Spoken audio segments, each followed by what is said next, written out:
حضرت ابو بکر صدیق. میں نے کہا یہ محبت کی جنگ ہوتی ہے نا. حضرت علی کے ایک بھائی تھے جناب عقیل. جناب عقیل وہ جب انہوں نے کلمہ پڑھا تو نبی پاک کے بڑا قریب رہنے لگے, اور میرے نبی کریم صلی اللہ علیہ وسلم بھی ان سے بڑا پیار کرتے. حضور فرماتے ہیں تیرا کلمہ پڑھنے کی مجھے ڈبل خوشی ہوئی ہے.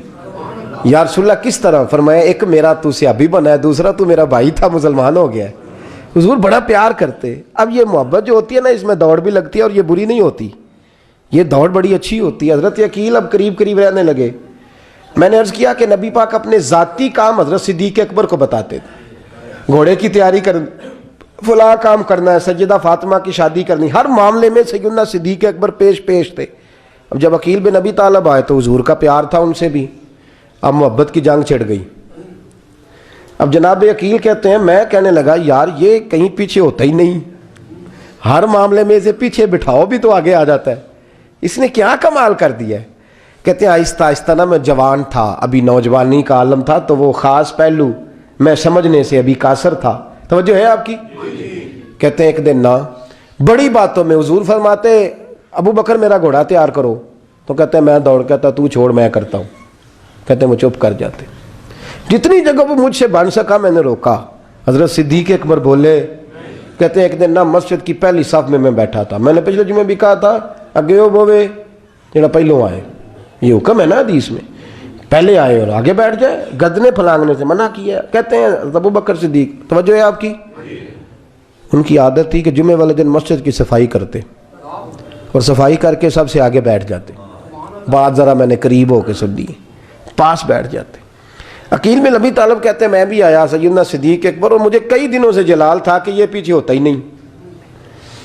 کہتے ہیں میں آیا تو حضرت ابو بکر آگے بیٹھے تھے, تو میں نہ جان بوجھ کے, بچہ تھا اور محبت تھی سرکار سے, ابو بکر سے بغض نہیں کوئی, خدا رہا اس بات کو ضرور ذہن میں رکھیں.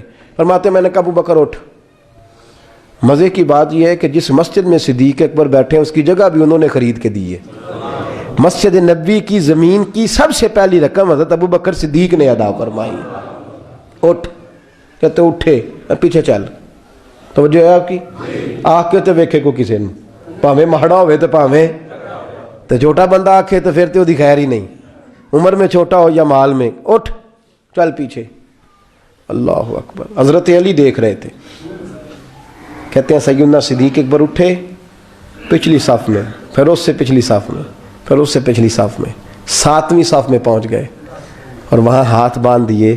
کہنے لگے شہزادے اجازت دے تو یہاں بیٹھ جاؤں, تو رسول اللہ کا خاندان ہے, اجازت دے تو یہاں بیٹھ جاؤں. حضرت عقیل کہتے ہیں بیٹھ جاؤ. حضرت ابو بکر صدیق چپ کر کے پیچھے مل جائے وہی کافی ہے. 7ویں صف میں شہزادے یہاں بیٹھ جاؤں. میں بیٹھ جا. ہاں بیٹھ گئے. نماز جمعہ پڑھا, سب چلے گئے. حضرت علی حضور کی بارگاہ, یا رسول اللہ عقیل کو تو کچھ سمجھائے. حضور نے فرمایا کیا ہوا؟ کہ حضور اکثر ابو بکر صدیق سے یاڑ جاتا ہے, آج بھی پہلی صف سے اٹھا کے 7ویں صف میں. شکایت تو حضرت عقیل کی لگ رہی ہے نا, اور حضور فرماتے علی تو عقیل کی چھوڑ, بتا ابو بکر نے کیا جواب دیا ہے. تو ابو بکر کی بتا, تو اس کی چھوڑ, تو اس کی, تو میرے دوست کی, میرے یار کی, میرے خلیل کی بتا. تو حضرت علی رو پڑے. کہنے لگے محبوبہ ابو بکر جیسا درد کہاں سے ڈھونڈ کے لائے. تو چپ کر کے 7ویں صف میں گیا اور اس نے کہا تو خون رسول ہے, تیری نسل پاک میں ہے بچہ بچہ نور, تو ہے نے نور تیرا سب گھران. چپ کر کے بیٹھ گیا. حضور نے فرمایا بلاؤ ابو بکر کو, عقیل کو بھی بلاؤ. دونوں آ گئے. حضور نے فرمایا ابو بکر جمعے میں کیا ہوا ہے؟ عرض کی حضور کچھ بھی نہیں. حضور نے فرمایا تجھے کسی نے صف سے اٹھایا؟ کہا نہیں یا رسول اللہ نہیں. آپ کو کسی نے بتایا؟ حضور کیا؟ فرمایا نہیں میں نے سنا ہے کہ تجھے عقیل نے. کہا حضور وہ شہزادے آئے تھے, انہوں نے یار اتنا جذبہ دنیا کہاں سے ڈھونڈ کے لائے گی.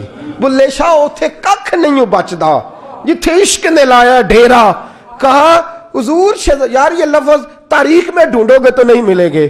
میرے ابو بکر صدیق کیا فرماتے ہیں؟ کہا حضور وہ نسل رسول کا شہزادہ ہے نا, اس نے ابو بکر کو 7ویں صف میں ابو بکر کا بیٹھنا پسند کیا تو ابو بکر راضی ہے.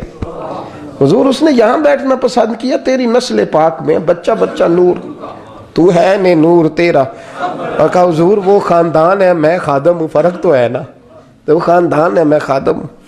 میرے رسول کریم صلی اللہ علیہ وسلم نے بلایا جناب عقیل کو، ڈانٹا نہیں، محبت فرمائی۔ سرکار نے فرمایا عقیل بیٹے بیٹھ جا، میں تجھے سمجھاؤں۔ پھر حضور نے بات چھیڑی، فرمایا تجھے پتہ ہے میرا ابو بکر کون ہے؟ عرض کی حضور میں، فرمایا نہیں سن، مکے میں سارا مکہ میرا دشمن تھا، یہ میری تنہائیوں کا دوست تھا۔ فرمایا لوگ تلواریں لے کے آتے تھے مجھے مارنے، اور اس کی تلوار اٹھتی تھی، کہتا تھا پہلے میں مروں گا پھر کوئی مصطفیٰ تک جائے۔ تجھے پتہ ہے یہ کون ہے؟ حضرت ابو بکر صدیق ہاتھ باندھے، حضور میں نوکر ہوں یا رسول اللہ، میں نے کوئی شکایت ہی نہیں کی۔ فرمایا عقیل یار ادھر بیٹھ بیٹے، میں تجھے بتاؤں۔ کہا لوگ مجھے شیب ابی طالب میں قید کر آئے تھے، میری بیٹیاں پتے کھا کے گزارا کرتی تھی۔ یہ ابو بکر تھا پورے مکے میں جو ظلم سہ سہ کے میرے تک غلہ اور اناج لے کے آتا تھا۔ فرمایا عقیل ادھر آ، میں تجھے بتاؤں، تیرا خاندان تیرا قبیلہ سوائے مولا علی شیر خدا کے، فرمایا وہ سب لوگ میرے ساتھ پیار کرتے تھے، ہمارے اوپر انہوں نے مکے کی زمین تنگ کر دی۔ فرمایا میں مکے سے نکلا تھا، ابو بکر کی بیٹی غار ثور میں کھانا پکا کے لاتی تھی، اس کا بچہ بکریوں کا دودھ لے کے آتا تھا۔ فرمایا یہ جان پہ کھیل کے میری نگرانی کرتا تھا۔ فرمایا تجھے پتہ ہے جس جگہ تو بیٹھا ہوا ہے نا، یہ مسجد کی زمین بھی ابو بکر صدیق نے خرید کے دی۔ حضرت سیدنا عقیل یا رسول اللہ غلطی، حضرت ابو بکر کہتے ہیں حضور واللہ و رسول و منو، میرے اوپر اللہ رسول کے احسان ہے۔ آخری لفظ میرے حبیب نے کہے، حضور نے فرمایا عقیل میرے پاس جس کے بھی پیسے آتے ہیں میں بگانے سمجھ کے خرچ کرتا ہوں، میں کہتا ہوں فلانے کے ہیں، وہ پوچھے گا کہاں لگے، لیکن ابو بکر کے پیسے آتے ہیں تو میں اپنے سمجھ کے خرچ کرتا ہوں۔ اور میرے رسول کریم صلی اللہ علیہ وسلم نے فرمایا میرے ساتھ جس نے نیکی کی میں نے بدلہ چکا دیا ہے، ابو بکر کا میں نے بدلہ دیا ہی نہیں۔ قیامت کے دن جب سب جنت میں جانے لگیں گے تو میں اس کا بازو تھام کے اللہ کی بارگاہ میں لے جاؤں اور میں کہوں گا یا اللہ میرے مولا، کلمہ پڑھنے سے لے کر غار تک، غار سے بدر تک، بدر سے احد، حنین، خندق، تبوک اور مزار تک، یا اللہ اس کی بڑی نیکیاں ہیں، اسے تو ہی بدلا عطا فرما۔ میرے دوستو یہ رنگ حضرت سیدنا صدیق اکبر، بس وہ اقبال نے کہا کہ صدیق کے لیے ہے خدا کا رسول اور اس سے آگے پیچھے کچھ نہیں۔ یہ جو ماننے کا انداز ہے نا، یہ دیکھیے نا، حضرت ابو بکر صدیق، بڑی دفعہ آپ نے بات سنی ہے لیکن اس بات کی لذت بڑی شاندار ہے۔ حضرت عمر نے طبیب بلایا ہے ابو بکر کو دکھانے کے لیے ملک شام، پہلے مانتے نہیں تھے، مولا علی کی سفارش ڈالی، پھر دونوں لے کے آئے، سیدنا علی المرتضیٰ بیٹھے ہیں، حضرت عمر بیٹھے ہیں، کہتے ہیں طبیب کو چیک کرو، ملک شام کا بڑا ڈاکٹر ہے۔ چیک کر لیا تو ڈاکٹر کہنے لگا کوئی مرض نہیں، کوئی تکلیف نہیں، کمزوری بڑی ہے، کمزوری بڑی ہے، ان سے پوچھے انہیں کیا مرض ہے۔ تو حضرت عمر کہنے لگے یار بول کیا مسئلہ ہے تجھے، کیوں اتنا کمزور، اتنا بیمار رہتا ہے، کیا پرابلم ہے، کیا مسئلہ ہے؟ تو حضرت ابو بکر صدیق نے آنکھیں کھولیں اور کہنے لگے عمر تو قسم اٹھا کے بتا، تجھے پتہ نہیں مجھے کیا مسئلہ ہے؟ تو اٹھا نا قسم، جنہ دے دل بر جانی بچھڑن، کون روے پھر تھوڑا، سب روگاں دائی روگ محمد جس کا نام وچھوڑا۔ تجھے نہیں پتا تو بول، اگر خبر ہے تو پوچھتا کیوں ہے؟ میرے دوستو کمال دیکھو، مدینے میں آج بھی مصطفیٰ کو سلام کرو تو ساتھ ہی صدیق اکبر لیٹے ہوئے، ساتھ ہی لیٹے ہوئے مدینے میں۔ ابو بکر صدیق روز رات کو جا کے اس کے گھر کا کام کاج کر کے آتے۔ کام بتاؤں کیا تھا اس کا؟ جاگ رہے ہیں آپ لوگ؟ اس زمانے میں نا لوگ باتھ روم گھر میں بنا لیتے تھے، شاید پرانے لوگوں نے دیکھے ہوں، وہ اس کے اندر ہی پیشاب پخانہ رہتا تھا، وہ آتے تھے ملازم تو وہ اٹھا کے باہر پھینکا کرتے تھے۔ وہ بی بی گھر کے اندر پیشاب کرتی، نابینا ہے، وارث کوئی نہیں، ابو بکر صدیق آتے، امیر آدمی، اور اس کا وہ پخانہ پیشاب اٹھا کے باہر پھینک کے آتے، پھر اس کے گھڑے میں پانی بھر کے لاتے، پھر اس کے گھر میں جھاڑو دیتے، پھر اس بوڑھی عورت کو کھانا کھلاتے، پھر اس کو خرچہ دیتے، پھر اس کو کہتے کہ فلاں آدمی کی تیرے پڑوسی کی میں نے ڈیوٹی لگا دی ہے، ضرورت ہو تو اس کو کہہ دینا۔ بڑے زمانہ خدمت کی۔ ایک دن حضرت عمر فاروق اس بی بی کے دروازے پہ چلے گئے، دستک دی، اس نے کہا کون ہے دروازے؟ کہا میں عمر فاروق ہوں، عمر بن خطاب ہوں، پتہ چلا ہے آپ لوارث ہیں، میرا دل کرتا ہے میں آپ کے گھر کا کام کاج کر دیا کروں۔ تو بی بی کہنے لگی نہیں، ایک بندہ آتا ہے کئی سالوں سے وہ کر رہا ہے مجھے وہی ٹھیک ہے، ایک آتا ہے بڑے سالوں سے کام کرتا ہے وہی ٹھیک ہے۔ تو حضرت عمر کہنے لگے میں نے بھی کام ہی کرنا ہے، کچھ اس سے کرا لیں، کچھ مجھے موقع دے دے نیکی کا۔ کہنے لگی نہیں وہی ٹھیک ہے۔ تو فرمانے لگے میرے اندر کیا نقص نظر آیا ہے، اماں جی مجھے بھی ٹائم دیں۔ تو بی بی کہنے لگی نہیں وہی صحیح ہے۔ حضرت عمر جذباتی آدمی تھے، جلالی آدمی تھے، کہنے لگے میں نے کہا نہیں مجھے بتاؤ میں کیوں نہیں کر سکتا۔ تو بوڑھی اماں کہنے لگی تجھ میں اور اس میں فرق ہی بڑا ہے۔ کہا وہ کیوں؟ کہنے لگے اتنے سال ہو گئے اسے آتے ہوئے، اتنے سال، تو پہلے دن آیا ہے اور آتے کہہ رہا ہے میں عمر بن خطاب ہوں، اپنا نام بتا رہا ہے، سالوں ہو گئے میں روز پوچھتی ہوں تیرا نام کیا ہے، وہ بتاتا ہی نہیں۔ وہ کہتا ہے اماں میں کام صحیح کرتا ہوں تو نام کو چھوڑو، نام بتا کے کیا کرنا ہے۔ فرمایا یہ تھوڑا فرق ہے، اس نے اتنے سالوں میں نام نہیں بتایا اور تو پہلے دن ہی آگے کہہ رہا عمر بن خطاب ہوں، تو ابا جی کا بھی نام بتا رہا ہے، میں نے نہیں کام کرانا، مجھے وہی صحیح ہے۔ نام نہیں بتاتا، نوکری پوری کر جاتا ہے۔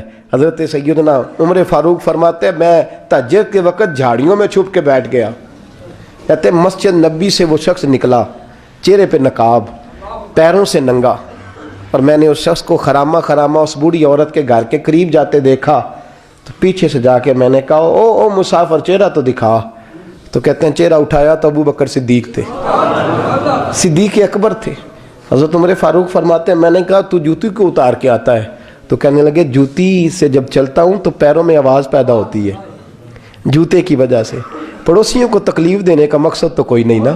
اور فرمایا جب جوتوں سے آواز پیدا ہوگی تو گلی محلے والے پوچھیں گے ابو بکر کدھر جا رہا ہے، تو میں نیکی کسی کو بتانا نہیں چاہتا۔ تو فرمایا ابو بکر کب سے آ رہے ہو؟ فرمایا چھوڑ عمر، بس دعا کر رب میرا آنا قبول فرما لے، تو دعا کر سرکار کی بارگاہ میں حاضری صحیح لگ جائے، چھوڑ میں کب سے آ رہا ہوں، کس وقت سے آ رہا ہوں، اس مسئلے کو چھوڑ، تو یہ دیکھ پانی پر نسویلیاں رنگا رنگ کڑے پرے اس دا جانی ہے جس دا توڑ چڑھے۔ یہ بات آپ نے درجنوں بار سنی ہے، لیکن اس پر غور تو کرو میرے دوستو کہ حضرت عمر فاروق فرماتے ہیں جن دنوں تبوک کے لیے میرے نبی نے اعلان فرمایا میرے حالات اچھے تھے، ابو بکر کے اچھے نہیں تھے، مالی حالات کمزور تھے، کچھ مسائل تھے، میرے اچھے تھے۔ میری سرکار نے اعلان فرمایا کہ پیسے دو، فرماتے ہیں چونکہ میرے حالات بھی اچھے تھے تو میں نے کہا اس دفعہ پہلا نمبر میرا ہی ہوگا۔ فرماتے ہیں آدھا مال گھر کا، یہ بھی بڑی دلیری ہے۔ کتنا؟ بولیے اتنے تو اسی ابے نو نہیں دس دے ساڑھے کو پیسے کنے نے، کہتے ابا جی مانگنا لین، والد صاحب کو نہیں بتاتے، ہماری جیب بکھری ہوتی ہے، ایسے ہی نانا کو مانگی نہ لے۔ آدھا مال حضرت عمر فاروق فرماتے ہیں آدھا مال میں نے بانٹ کے حضور کی بارگاہ میں، اور ساتھ میرا ارادہ ہے کہ ابو بکر آج میں نہیں تجھے آگے گزرنے دیتا۔ فرماتے ہیں مال پیش کیا، تھوڑی دیر گزری تو ابو بکر بھی آ گئے، اور منظر کیا ہے؟ کہتے ہیں انہوں نے قمیض پہنی ہوئی ہے بوریے کی، سر پہ ٹوپی کوئی نہیں، پیروں میں جوتا کوئی نہیں، سر میں ٹوپی کوئی نہیں، پیروں میں جوتا کوئی نہیں۔ کہتے ہیں ابو بکر صدیق آئے، سب کا مال آیا، مصطفیٰ کی بھی اتنی توجہ نہیں تھی، پر جب ابو بکر آئے تو میں نے مصطفیٰ کریم کے انداز بھی بدلے ہوئے دیکھے، اس شخص کے آنے پر بدلے ہوئے دیکھے۔ فرماتے ہیں میرے رسول پاک کے سامنے ہر چیز ابو بکر نے قدموں میں ڈھیر کر دی، اور ڈھیر کر کے نا چیزیں رکھ کے تو فٹافٹ پچھلی سائڈ پہ، کسی کو پتہ نہ چل جائے، پچھلی سائڈ پہ حضور کے۔ تو حضور نے فرمایا ابو بکر سامنے آنا، گھر کیا چھوڑ کے آیا ہے؟ فرمایا ہر چیز، پیچھے بیٹھ گئے۔ تو محبوب نے بازو تھام کے آگے کیا، فرمایا کیا چھوڑ کے آیا گھر؟ یہ اس بات پہ بات آپ نے پہلے بھی سنی ہے، لیکن ان لفظوں پہ غور کرو۔ ابو بکر نے یہ نہیں کہا حضور کچھ بھی نہیں میں سارا کچھ لے، یہ لفظ کہا ہی نہیں۔ اللہ کرے ہمیں اس عقیدے کو سمجھیں، اس نظریے کو۔ یہ ترمذی اور مشکات دونوں میں یہ لفظ موجود ہے۔ یہ نہیں کہا حضور کچھ بھی نہیں سارا کچھ لے آیا ہوں، یہ نہیں فرمایا۔ حضور نے فرمایا ابو بکر کیا چھوڑ کے آئے ہو گھر؟ توجہ ہے آپ کی؟ لفظ دیکھیں، کہا ما ابقیت اللہ و رسولہ، یا رسول اللہ گھر میں خدا کو بھی چھوڑ آیا ہوں، محمد مصطفیٰ کو بھی چھوڑ آیا ہوں۔ یہ لفظ ہے سیاستہ کے۔ اقبال کہتے ہیں پروانے کو شمع بلبل کو بھول، بس اس بس کو سمجھنا، پروانے کو شمع بلبل کو پھول، بس صدیق کے لیے ہے خدا کا رسول اور بس۔